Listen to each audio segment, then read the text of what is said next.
जंगल में नदी के किनारे एक लकड़हारा लकड़ियाँ काट रहा था। वह अपने काम में बहुत व्यस्त था।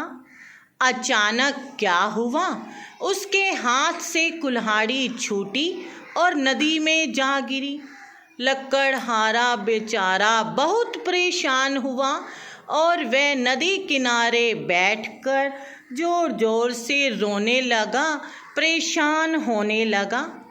जल देवता जो जल में समाये हुए थे, उन्होंने लकड़हारे को देखा और उसकी व्यथा को समझा कि वह क्यों परेशान है।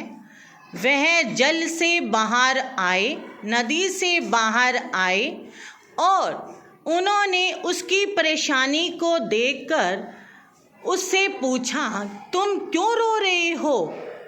तो लकड़हारे ने कहा, काम करते समय, लकड़ी काटते समय मेरी कुल्हाड़ी नदी में गिर गई है, इसीलिए मैं परेशान हूँ। जल देवता ने कहा, रुको। उन्होंने नदी में डुबकी लगाई और एक सोने की कुल्हाड़ी लेकर बाहर आए और लकड़हारे को दे दी।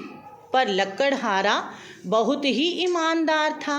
उसने कुल्हाड़ी लेने से मना कर दिया और कहा, यह कुल्हाड़ी मेरी नहीं है, मेरी तो लोहे की कुल्हाड़ी थी। जल देवता बहुत खुश हुए।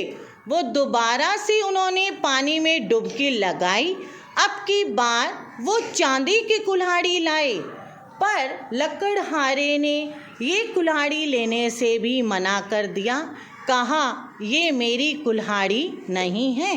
जल देवता उसकी ईमानदारी देखकर बहुत खुश हुए। उन्होंने नदी में फिर से डुबकी लगाई। अब की बार वो लोहे की कुल्हाड़ी लेकर आए और लकड़हारे के सामने दी। उसे कहा, क्या ये आपकी है? लकड़हारा तो बहुत ही खुश था। उसने कहा, हाँ देव, ये मेरी कुल्हाड़ी है, ये है मेरी लोहे की कुल्हाड़ी। जल देवता उसकी ईमानदारी से बहुत खुश हुए। खुशी से उन्होंने उसे तीनों कुल्हाड़ियाँ इनाम में दे दी और कहा, तुम बहुत ही ईमानदार हो, बहुत अच्छा लगा तुम्हारी ईमानदारी को देखकर। लकड़हारा भी बहुत खुश था, बहुत अच्छा लगा। तो इस कहानी से हमें शिक्षा मिली क्या?